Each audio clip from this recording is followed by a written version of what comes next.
actually had reached for a bottle of pills, and I just gonna take them and be done. One day when my foster parents came to visit, they said we came to say goodbye.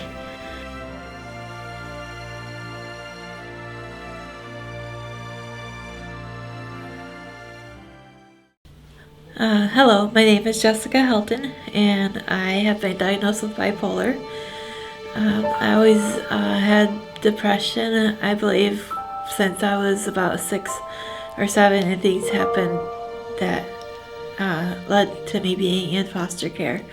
My world was falling apart, and I was falling apart mentally. In fact, for my 7th birthday, my family bought me a Rainbow Brite doll to try to have the bright colors cheer me up, but it didn't work very well. So anyways, so I went to foster care, more stuff happened, and by the time I was 14, I was really a mess mentally, and I was in a certain foster home that when I first had my, I guess, meltdown, and I actually had reached for a bottle of pills, and I just gonna take them and be done. And like I said, I was 14, and my foster mom knocked it out of my hand, and I just went spazzing, just like ran out the door and whatever. They had to find me in the car and stuff, and they took me to a psychiatric ward, the adolescent psychiatric ward in Ann Arbor. And while I was there, I was diagnosed with bipolar, and they started me on medications. I ended up being there for 5 weeks because one day when my foster parents came to visit, they said we came to say goodbye, and they said we're not taking you home.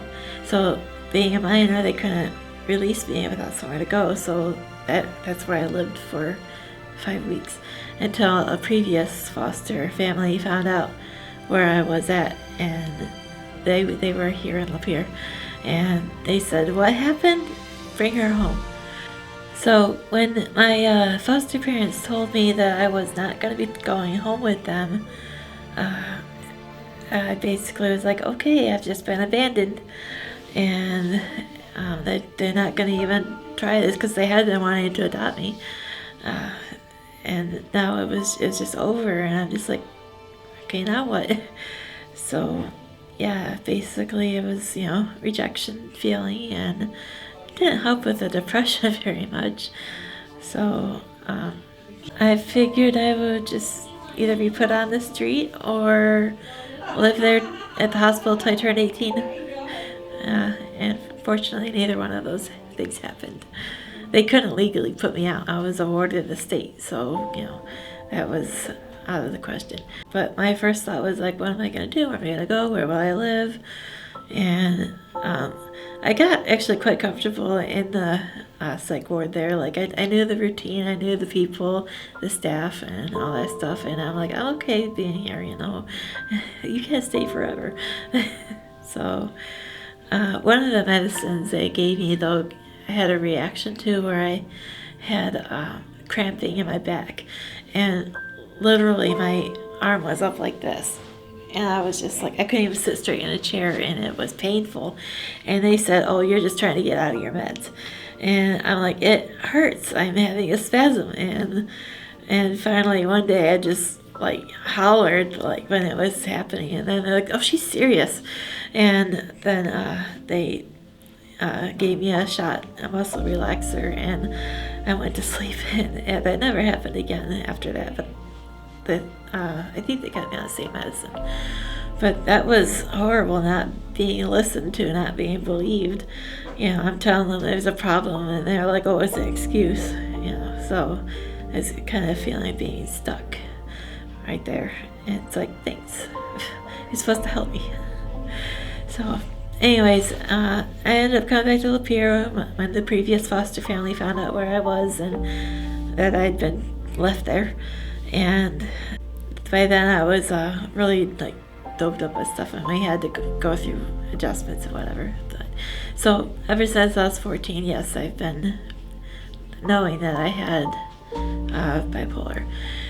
The medicine that truly works for my depression wasn't even invented until I was 18. And when I got that medicine in my system, it was just amazing. I was actually happy. And it was just like night and day. So there was a lot of me moving around from place to place. My grandma would call it itchy feet. I wasn't staying put, staying at the same job, staying at the same place. I was moving every couple of months probably, or in a shelter, which did not work out very well after I had my first child because I wasn't stable. I couldn't keep him with me more than a couple of years. And I let his grandparents come and take him, and they ultimately adopted him. And then I had gotten married and had another child, and kind of the same thing started happening. So that was me hopping around, whatever. And now I had this other child, and I was in a shelter, and really things didn't calm down until I found out about the medicine for mania when I was 28 years old. And the Lapeer CMH doctor asked what I was taking for that. And I'm like, there isn't a medicine for mania, is there? And she said, yes, there is. So I got put on that medicine, and that really evened things out. And it stabilized me. So I've been in the same apartment complex for 15 years. And that never would have been a possibility before.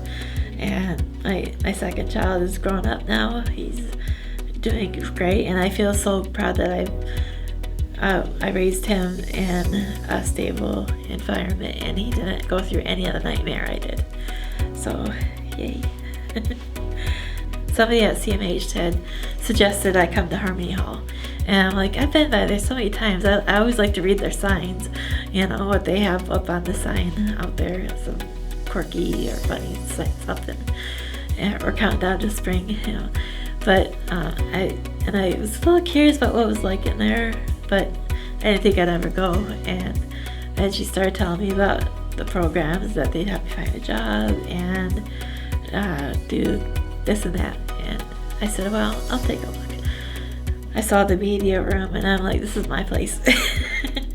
So I did the few days of like a trial, kind of see if I make it here, get along.